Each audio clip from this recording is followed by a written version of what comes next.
ನಮಸ್ಕಾರ ವೀಕ್ಷಕರೇ.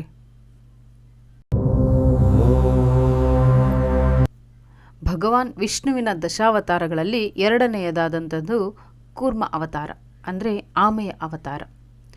ಹಿಂದೂ ಪುರಾಣಗಳ ಪ್ರಕಾರ ದೇವತೆಗಳು ತಮ್ಮ ಶಕ್ತಿಯನ್ನು ಕಳೆದುಕೊಂಡು ಸಂಕಷ್ಟದಲ್ಲಿದ್ದಾಗ ಸಮುದ್ರವನ್ನು ಎತ್ತಿ ಹಿಡಿಯಲು ಮತ್ತು ಲೋಕ ಕಲ್ಯಾಣಕ್ಕಾಗಿ ವಿಷ್ಣುವು ಈ ಅವತಾರವನ್ನು ತಾಳಿದರು. ಕೂರ್ಮ ಅಂದರೆ ಆಮೆ. ಆಮೆ ತಾಳ್ಮೆಯ ಸಂಕೇತ. ವಿಷ್ಣು ಈ ಅವತಾರವನ್ನು ಯಾಕೆ ತಾಳ್ತಾರೆ ಅಂತ ಹೇಳಿ, ಅದರ ಹಿನ್ನೆಲೆ ಏನು ಅಂತ ಹೇಳಿ ತಿಳ್ಕೊಳ್ಳೋಣ ಬನ್ನಿ. ಒಮ್ಮೆ ದೂರ್ವಾಸ ಮುನಿಗಳು ಸಂಚರಿಸ್ತಿದ್ದಾಗ ಅವರಿಗೆ ಒಬ್ಬ ದೇವಲೋಕದ ಕನ್ಯೆ ಎದುರಾಗ್ತಾಳೆ, ವಿದ್ಯಾಧರಿ ಅಂತ ಹೇಳಿ. ಆಕೆ ಕೈಯಲ್ಲಿ ಅತ್ಯಂತ ಸುಂದರವಾದ ಒಂದು ದಿವ್ಯ ಪರಿಮಳವನ್ನು ಬೀರುತ್ತಿದ್ದ ಹೂಮಾಲೆ ಇರುತ್ತೆ. ಹಿಂದೂ ಪುರಾಣಗಳ ಪ್ರಕಾರ ಈ ಹೂಮಾಲೆಯು ಸಾಧಾರಣವಾದದ್ದಲ್ಲ, ಅದು ಸಾಕ್ಷಾತ್ ಮಹಾಲಕ್ಷ್ಮಿಯ ಅಂಶವನ್ನು ಹೊಂದಿದ್ದ ದೈವಿಕ ಪ್ರಸಾದವಾಗಿರುತ್ತೆ. ಈ ಮಾಲೆಯನ್ನು ಆಕೆ ಸಾಕ್ಷಾತ್ ಮಹಾಲಕ್ಷ್ಮಿಯಿಂದ ಪ್ರಸಾದವಾಗಿ ಪಡ್ಕೊಂಡಿರ್ತಾಳೆ.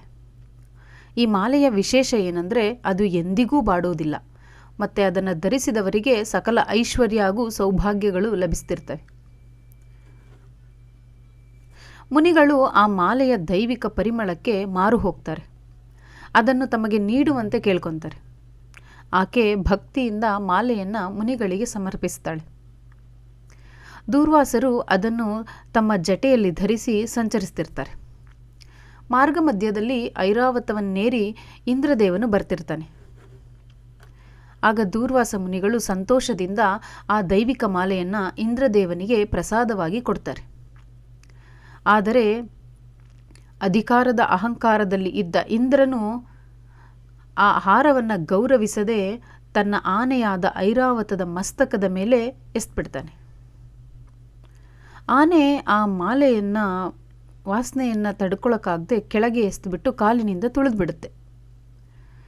ಇದನ್ನು ಕಂಡ ದೂರ್ವಾಸ ಮುನಿಗಳು ಮಹಾಲಕ್ಷ್ಮಿಯ ಪ್ರಸಾದಕ್ಕೆ ಆದ ಅವಮಾನವನ್ನು ಸಹಿಸಲಾರದೆ ಅತ್ಯಂತ ಕೋಪಗೊಳ್ತಾರೆ.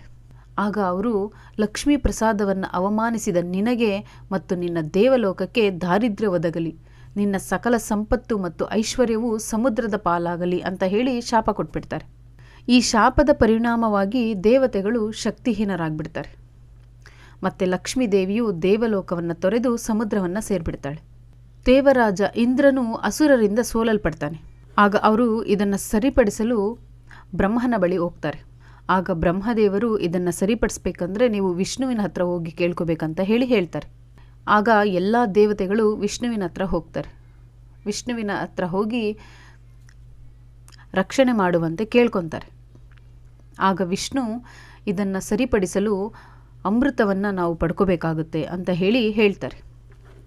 ಅದಕ್ಕೆ ನಾವು ಸಮುದ್ರ ಮಂಥನವನ್ನು ಮಾಡಬೇಕಾಗುತ್ತೆ ಅಂತ ಹೇಳ್ತಾರೆ. ಆದರೆ ಇದು ಒಬ್ಬರಿಂದ ಸಾಧ್ಯ ಆಗೋದಿಲ್ಲ, ಅಸುರರನ್ನೂ ಸಹ ನಾವು ಜೊತೆಯಾಗಿ ಸೇರಿಸಿಕೊಂಡು ಸಮುದ್ರ ಮಂಥನವನ್ನು ಮಾಡಬೇಕಾಗುತ್ತೆ ಅಂತ ಹೇಳ್ತಾರೆ. ಆಗ ಅಸುರರ ರಾಜನಾದ ಬಲಿಯನ್ನು ಇವರು ಕೇಳ್ತಾರೆ. ಆಗ ಅವರೂ ಸಹ ಅದಕ್ಕೆ ಒಪ್ಕೊತಾರೆ. ಆಗ ದೇವತೆಗಳು ಅಸುರರು ಸೇರಿ ಸಮುದ್ರ ಮಂಥನವನ್ನು ಮಾಡಬೇಕಂತ ಯೋಜನೆ ಮಾಡ್ಕೊಳ್ತಾರೆ. ಅಮೃತವನ್ನು ಸೇವಿಸಿದರೆ ದೇವತೆಗಳು ಅಮರರಾಗ್ತಾರೆ. ಆಗ ಸಮುದ್ರ ಮಂಥನವನ್ನು ಮಾಡಬೇಕಂದ್ರೆ ಮಂದರ ಪರ್ವತವನ್ನು ಮತನಕೋಲನ್ನಾಗಿ ಮಾಡ್ಕೊತಾರೆ. ವಾಸುಕಿ ಎಂಬ ಸರ್ಪವನ್ನು ಹಗ್ಗವನ್ನಾಗಿ ಮಾಡ್ಕೊತಾರೆ. ಹೀಗೆ ಸಮುದ್ರ ಮಂಥನ ಮಾಡಬೇಕಂದ್ರೆ ಆ ಮಂದರ ಪರ್ವತ ಆಧಾರವಿಲ್ಲದೆ ಮುಳುಗಕ್ಕೆ ಶುರು ಮಾಡುತ್ತೆ.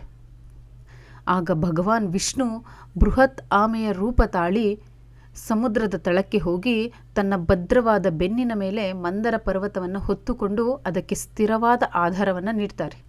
ಆಗ ಸಮುದ್ರ ಮಂಥನ ಶುರುವಾಗುತ್ತೆ. ಸಮುದ್ರ ಮಂಥನದ ವೇಳೆ 14 ರತ್ನಗಳು ಅಮೃತಗಳು ಹೊರಬಂತು ಅಂತ ಹೇಳ್ತಾರೆ. ಸಮುದ್ರ ಮಂಥನದಿಂದ ಮೊದಲು ಬಂದದ್ದು ವಿಷ.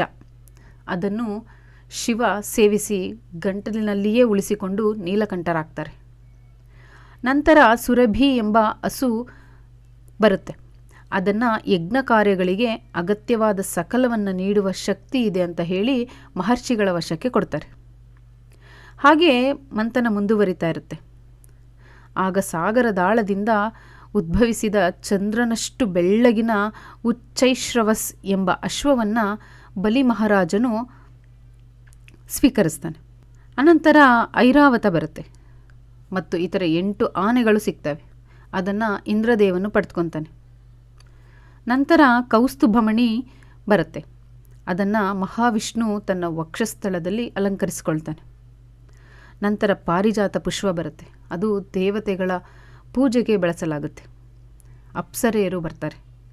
ನಂತರ ಆ ಅಪ್ಸರೆಯರು ಸ್ವರ್ಗಲೋಕವಾಸಿ ಆಗ್ತಾರೆ. ಅದಾದ ನಂತರ ಲಕ್ಷ್ಮೀ ದೇವಿ ಬರ್ತಾಳೆ. ಅವಳನ್ನು ಶ್ರೀಹರಿ ಒರೆಸ್ತಾನೆ. ನಂತರ ಬಂದದ್ದು ಒಬ್ಬ ಮಹಾಪುರುಷ. ಅವನೇ ಧನ್ವಂತರಿ, ಆಯುರ್ವೇದದ ಅಧಿಪತಿ. ಅವನ ಕೈಯಲ್ಲಿ ಅಮೃತ ಕಳಶವಿರುತ್ತೆ. ಅಮೃತ ಕಳಶವನ್ನು ಹೊತ್ತು ಅವನು ಬರ್ತಾನೆ.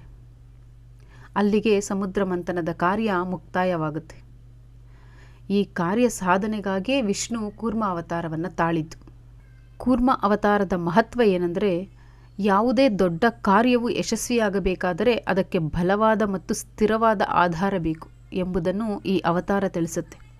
ಲೋಕದ ಹಿತಕ್ಕಾಗಿ ಶತ್ರುಗಳೂ ಸಹ ಒಂದಾಗಬೇಕಾದ ಸಂದರ್ಭಗಳನ್ನು ಇದು ವಿವರಿಸುತ್ತೆ. ವಾಸ್ತವವಾಗಿ ಕೂರ್ಮ ಜಯಂತಿಯನ್ನು ವೈಶಾಖ ಮಾಸದ ಹುಣ್ಣಿಮೆಯ ದಿನದಂದು ಆಚರಿಸಲಾಗುತ್ತೆ. ಈ ವಿಡಿಯೋ ನಿಮಗೆ ಇಷ್ಟ ಆಗಿದ್ದರೆ ಒಂದು ಲೈಕ್ ಮಾಡಿ, ಶೇರ್ ಮಾಡಿ, ನಮ್ಮ ಚಾನಲ್ನ ಸಬ್ಸ್ಕ್ರೈಬ್ ಮಾಡ್ಕೊಳ್ಳಿ. ಧನ್ಯವಾದಗಳು.